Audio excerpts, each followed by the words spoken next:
I'm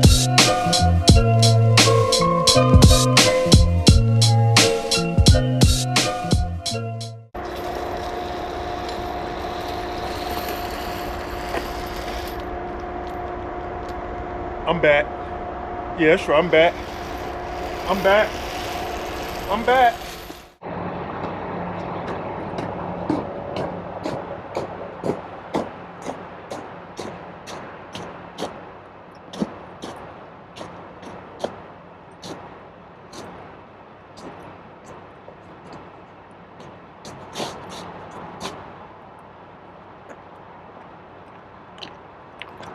What's going on, folks? It's your boy Ian back with another trucking vlog with a brand new twist.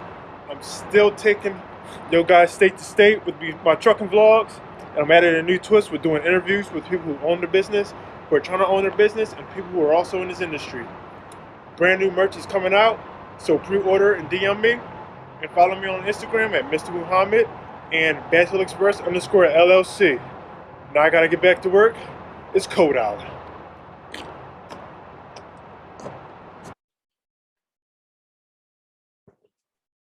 All right.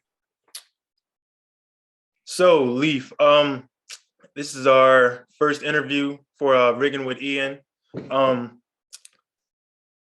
been watching you on Instagram. I've been following you, and as a friend and as a low-key mentor, I just want to say thanks for your appearance.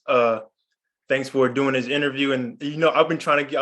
I always told you I want you to be my first interview, and you came through with the love and with the support. So for the people who don't know you just yet, can you tell us a little about yourself and your background? Yeah, my name's Qualif, owner of NoDaysOffs Transport. Small little trucking company out of Philly. Got about 3 trucks. Do local runs around the tri-state area. About to move into doing a little dispatching and all that, but for now we just moving freight for like the last 2 years, 3 years. That's good. That's good. I'm loving it. So, being in the trucking industry and running cross country, doing regional work, local work, you can make a good amount of money being with a company. Can you tell us why you started your company and why you chose to not be your average local driver or local OTR driver with the company? I always, had aspirations of like wanting your own. So like, let's like anything. And I got my CDL, I literally got my CDL not even 4 years ago. And like, when you get your CDL, job offers come in, they just start flowing in, whatever. But they want you to go over the road. And like at the time, over the road wasn't really my thing. So I would try to find anything I can do, just stay local. Had to lie, like, yeah, I got this experience. Whatever I got to do, as long as my work ethic back it up and my skills back it up, then they don't care. So I did like the little big industry. I think I did, what is that, like the JB Hunt? Mm-hmm. Literally did JB Hunt for not even a week. I did JB Hunt a week. I got with these people. No, I got with the a temp agency group. What is it called? Shit.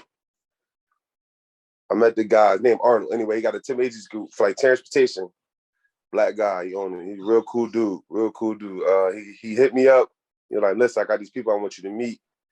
They trying to find some drivers, but like, they're kind of like, they're not as big as JB Hunt, but they got trucks. They need people to run them. Met with the guys, all like our color. Mm-hmm. They all were running local. They all were doing like big things, and I never seen them before. I never seen doing at the level they were doing. They had to answer nobody. They had to do nothing. They all had in their own field doing what they were doing. I worked with the guy. He hired me. He had me going doing like these quick runs, or they're not quick runs, but runs up to Boston, like every day. And I usually, Boston, back and forth to Boston is like a 2-person kind of drive. Right. And like, he was like, listen, I'll pay you more if you do it yourself. I'm like, shit, I'll take all that. Yeah. I'll take all that. Yeah. So I'm like, instead of paying 2 people, I'll take both the money. But like it's more work because you got to get it off. You know what I mean? You got to get the truck off. You got to come right back. You know, coming through Boston, you got to get through New York traffic. So you know that's an all day thing. So anyway, I worked for him for like 3 months, and he just seemed like the hustle. Like I would come straight back and switch the trailer and be sleeping in my truck because I had to go right back to work in a couple hours. I'm like, man, shit, I'm gonna lose sleep trying to go home, come back. So instead of doing all that, I could just sleep in my car for like the next couple hours and then be ready for my truck. And he just like, bro, like I never seen nobody do this with some shit that's not even yours. Right. Just because you money hungry. And I'm like, yeah, like, I mean, I'm hungry. Like, I need that. And he was able to put me in a position like, listen, like, I mean, I like that. I'm going to show you, if you want to really do this, I'm going to show you what you need to do. I mean, give me a price, basically to be my own operator, owner operator. And it's all within 3 months of just working with him. And I was like, shit, cool.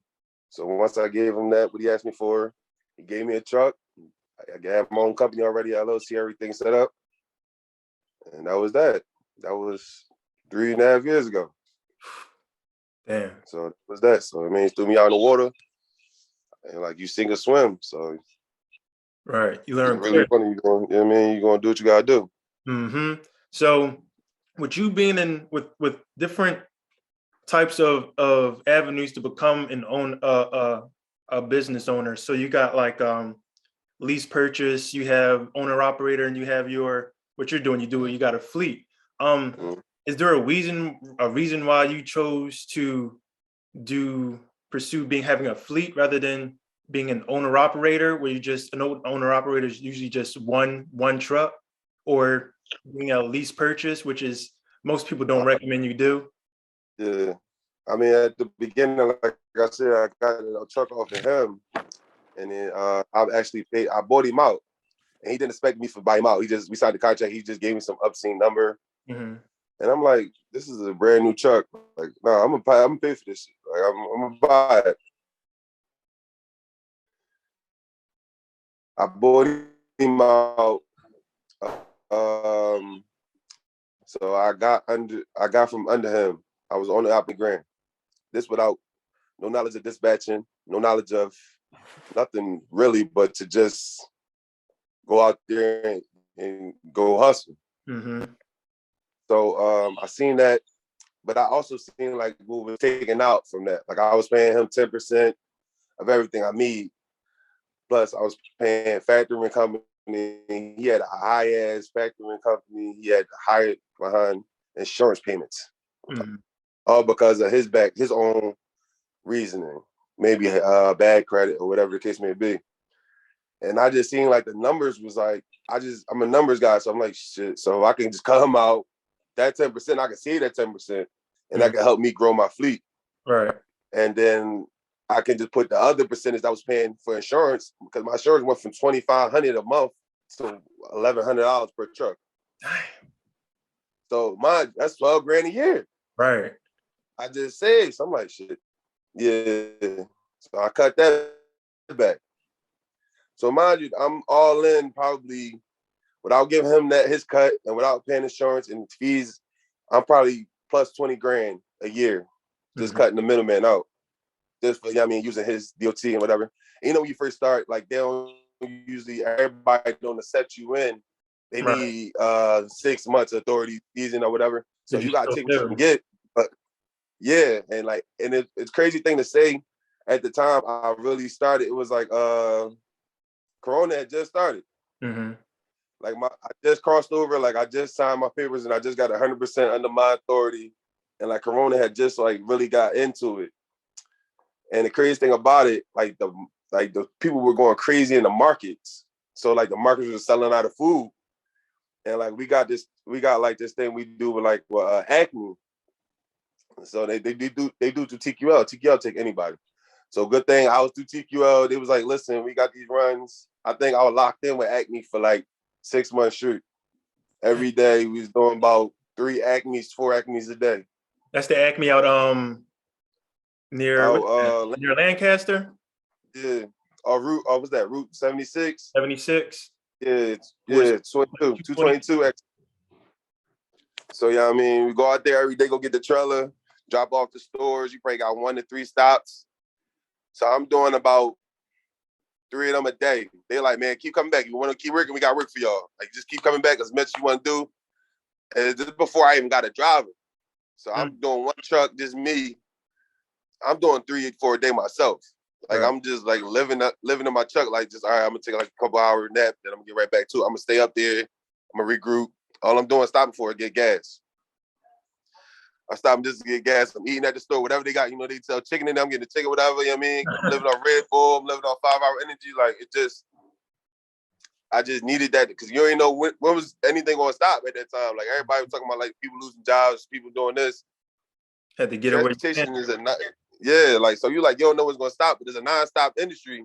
But I seen like warehouses was going down. And like, this is like, I'm just starting my company. So I'm not fair. Like, damn, I can't fold. Like, I gotta do whatever it's gonna be. So like, I mean, anyway, to close that out, like, I mean, I seen the numbers I was doing myself, and I was like, man, I was better off just sticking with doing what I was doing. Just, you know what I mean, do your own thing. That's the best outcome that was for me.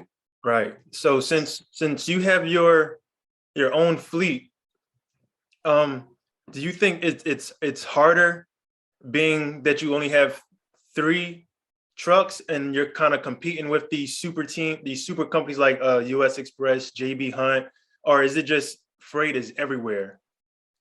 Freight is everywhere. Every piece of thing that comes from anywhere has to go on the truck.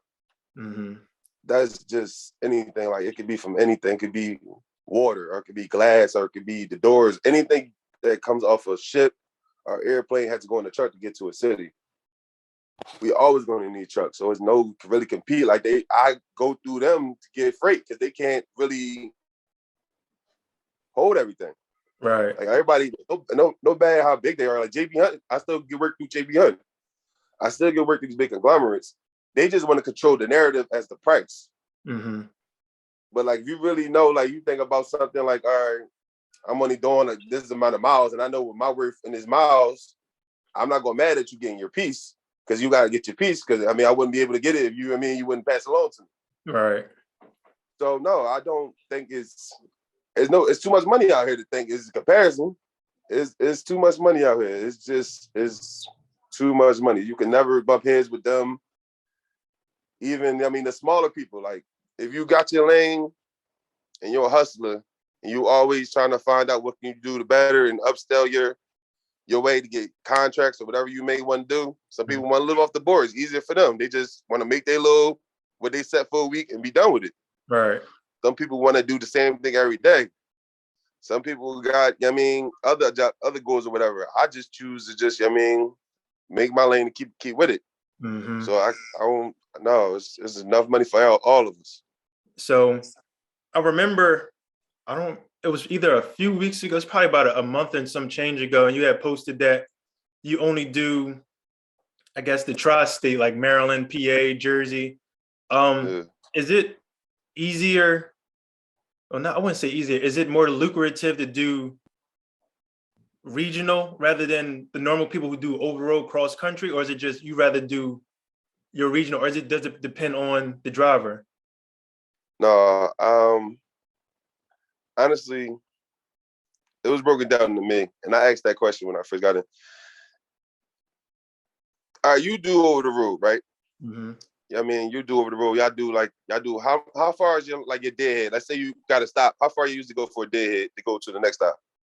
Since I'm in a new lane, so I do the Northeast region. So my deadhead is probably about 200 miles maybe now. But when I was doing the 200 miles, right? Yeah. Bro, 200 miles to get to your next stop, right? Yeah. 200 miles maybe my whole day. Damn. So it was like, in that time frame, you can bump out a quick, all right, let me grab this right here and go drop it at like 50 miles, 70 miles down the road. Then 3 miles from that, you did about 2 jobs already.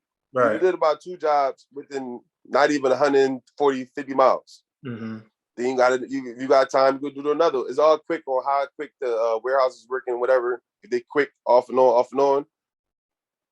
I think for me, it's more lucrative because you could do multiple Stop during the day. Yeah. During the day, instead of, all right, I'm gonna just try to get this big ass lane going to Cali. They're gonna pay me 15 grand. It's gonna take you maybe a week to get to Cali. Right. You know how much gas, how much tolls. What if you break down? And not even like a tire breakdown. Like, what if your truck really breaks down? So you're coming out any expense. You don't know. That's the ultimate obscene amount. I know. I broke down the other day on 76 coming off State Line. I don't know if you've seen it. Yeah. I posted on the gram in the middle, like coming off the turnpike. So right in the middle of the turnpike. This was right at rush hour, 7 o'clock in the morning. So everybody gotta go to King of Prussia, go to work. Right. I broke down in the middle of the damn street. So what I do? Call my tow truck driver. You gotta have these people. If I'm all out damn somewhere, he can't come out there that quick. I called him, he came out there in 20 minutes. He said, let me hurry up and get out there. Got out there, 20 minutes got me out the road. Called my mechanic, yo, I got a truck coming in. I already had a truck coming out. So he's finishing the truck. All right, bring it in. Had my other truck ready to come out. So I was still able to keep going. Right. I wasn't stopped for that day.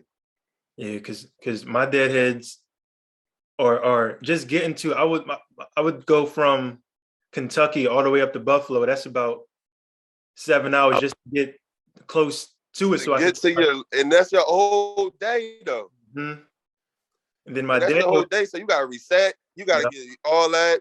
That's your whole day. And like 7 hours, I want that to be my day. Like I don't want to be in the truck that long. I want to get to what I gotta do. I mean, that's driving because that wears on you. That wears on you. I know that wears on you. Oh yeah, definitely. So I mean, you got to keep yourself busy. You got to keep yourself, occupied just to keep your mental going. So you're not getting tired. You're not getting drowsy. Because sitting in one position for that longer period of time, that definitely wears on you. So yeah, to try to stay. I just seen my pocket right there. I'm like, listen, I can make my money. I can do it from here. Everybody's moving freight. We had the main cities right here. We got New York, Baltimore, Philly. Right. So like that's the main really ports on this side. 3 biggest cities on the East Coast right now, for real. So everybody's exactly. So even without that, but yeah. So that's how like you got to do local. I just feel like that was better for me. And it's just more sense. Like I was able to cut costs on fuel, barely pay tolls, and like I said, my repairs are so like because I got a tire guy come out, got a tow truck, like I got my damn mechanic on call, so just everything's right there. I don't got to worry about getting charged crazy at the truck stop because they know I ain't got no other choice. Or they're gonna charge me $500 for a tire. Like everything coming out of my pocket. So you just gotta, make sure whatever you can do to cut your corner to keep your overhead low. And I just thought that was just keeping in my situation in these 3 states. Right. So you doing regional work, and with today's economy and fuel is high, diesel and DEF is high as crap right now. So with you doing the regional work, I'm not sure if you have a broker or you use the load. Would you equate the fuel costs into the bargaining with the load, or do you just? That's how you get them. That's how you get them. Yeah, that's how you get them. Like, listen, the prices, like these are prices outrageous. Like especially when it was a shortage, like you just itching up the price. So 100 miles used to be when I first started. 100 miles used to be $500. That was a good day. You go 100 miles, $500. That was a good run. That's $1,000 is 100 miles. Damn. I'm not going nowhere for 100 miles less for $1,000. When they try to get you for 7, or they try, you can do 7. Oh boy, y'all got $1,000. They got $1,000 approved. They just trying to keep as much money as they can keep. That's their job. You as a negotiator, you got to know that and know your lanes. Know your word. Know exactly. Listen, I do this run every day. I know this is $1,000 easy. That's $1,000 plus. Honestly, it matters what you're hauling. So you just got to know your lane, and like that's the diesel prices going up. I mean, it's gonna cost you more in diesel, but you get more back on the back end. Right. So once you know your lane, and once you know, what's going on with the world, especially with freight, like with all being a shortage of everything, is high demand for everything. you put that on it. Like, listen, I know y'all need this. All right. So y'all want a motherfucker that's ready right now to take it and get it to where y'all need to go, or you know what I mean, you got to be a negotiator. You can't just take what they give you. Right. You got to know, you know what I mean, your lane. So this is gonna bite you in the back, and at the end of the day, exactly, because they don't give it to you, they give it to somebody. As long as you keep your safety ratings low, and like you got an A+ company, like they know you get stuff on time and nothing ever damaged and everything like that. They would rather give you more money than give us the guy that got everything opposite, bad ratings or whatever, but he's charging a cheaper price. But he can make your stuff there damaged. So, you know what I mean? It all comes into part. Yeah. So like I said before, I'll be watching you on Instagram. I'll be like, for real, you are the reason why us wanted to start my company. Because I see you, your freedom. You you pretty much do whatever you want. You move how you want to move, and instead of just with these other companies that you kind of limited to what you're doing. What's the best part with you owning your own company? Like you said, the freedom, man. Like I'm a single dad, so like I got my son usually with me, like all the time. Like I ain't got to worry about damn, I'll get somebody to watch him. Come on, get in the truck. Let's go. And it's crazy because I'm just watching him. He's learning, like he's watching like do some crazy ass turns or whatever. And he just see like, oh shit, he just did that. And like, you know what I mean? Or like whatever the case may be, learning how to detach the truck or learning stuff, like just you can't beat that. And then like, I mean, being able to just hop up and just say, all right, I'm gonna let the company run its own. Like you got drivers now, so let the company run its own. You just take the family away. Go to look. I mean, restart yourself. You can work and take a vacation at the same time. And still be working. And like, and I always eat for that freedom. Like I always wanted that, and like not had to just say, damn, can I take this time off? Because I like to be able to hop up and get up. And I didn't feel like I didn't want nobody to put a cap on what I could make. Right. And like I seen what can be made, and I seen what I'm making, and I seen the obscene amounts, and I'm like, shit, that middle, I'm cool with that middle. Right. I'm gonna get there, but like I'm cool with just gradually. So I just love my freedom. Like that's just like you can't really beat that. Just the freedom to be able to control your lanes and know how you get up and go to work. I know I like to go to Jersey. Like for the last month, I just been staying in PA. I got runs every day going from Philly. I don't know if you never heard this town. It was like 45 miles outside, right before Allentown, Strecklerville. I never heard of that. Load there every day. I pick up right there on 2nd Street, 2nd and what the fuck is that? 2nd and Lancaster, 2nd and Lehigh, and it goes to Strecklerville. It's like literally 40 miles every day. It's just tuna fish, and like I like being able to, pick those little. I know it's quick. They're gonna load me quick. And they're gonna load me quick, and I know I'm gonna get a quick reload to come right back. And my driver would be like, "Yo," especially I just got a driver that just came off the road, and he like, "That's it? Like that's it for the day?" I'm like, "Yeah." He's like, "You ain't got nothing else for me?" Oh shit, yeah, I can always use some more, but I mean, that's the route. That's the day. So just finding your pocket and being able to just stay in your lane. That's what I enjoy the most, though. Yeah, I hear that. So for the people who are up and coming and who want to start their fleet or start the way into owner operating, can you give them a little input on like a quick blueprint without giving them the whole blueprint on what to do and what to do first? I'll give you the blueprint. If you want to get in the trucking, people was thinking like the easiest way to get in dispatch, which maybe it is the easiest way because you really got to put less money down. There's no really money required. You just got to learn the knowledge and be able to do that and then hustle from there. If you want to get into driving trucks and owning your own trucks, I say don't come in with like, all right, if you need $5,000, say I got $5,000, and spend your last $5,000. You're going to need more than that. Your truck's going to need fuel. Trucks may still need to be fixed. You got to have that back cushion money. So I say you come in there, definitely do your research on it. Don't find the first truck you find. Try to find 3 or 4 of them. Try to get the most ones that the person that took care of the truck, got receipts on maintenance, got everything, that you need. Maybe if you got a warranty, don't cheap out on the truck. You don't have to buy brand new. Brand new trucks break down too. So like that's what I see people come in. Shit, I'm gonna pay $100,000 for a truck. Why?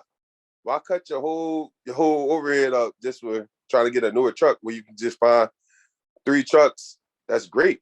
Right. That been fleet maintenance owned, and they give you a deal. So I need 2 of them. Right. Great. So I say definitely come in with the knowledge of before you try to put your money behind it. Try to get every aspect of, all right, I'm gonna learn the dispatching. Okay, I want to learn how to talk to brokers. I want to learn how to find the loads. Then make sure, if you ain't got the cash, get the credit.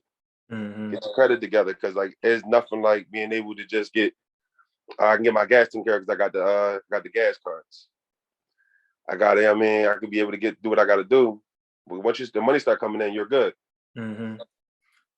So get the cash or get the credit. Find your lane.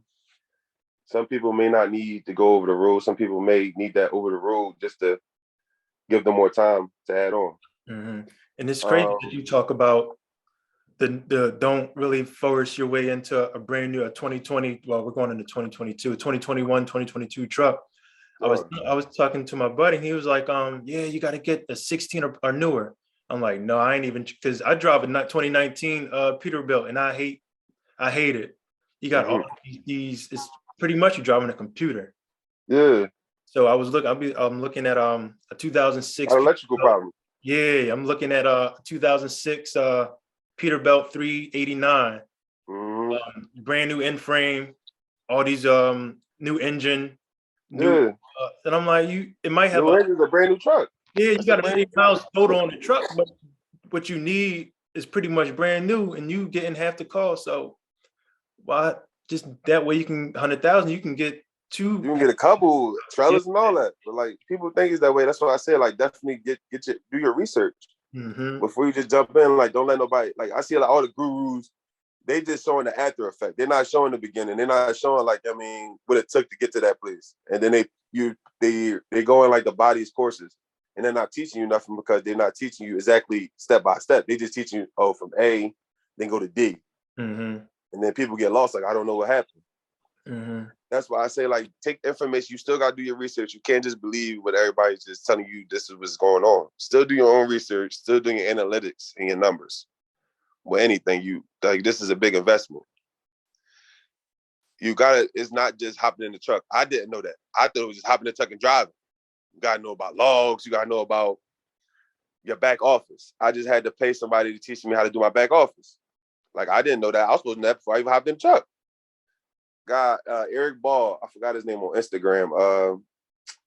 He does safety and compliance. Definitely learn about that. You can lose a lot of money in this without if DOT or audit your company and it's not right, you can lose your whole company.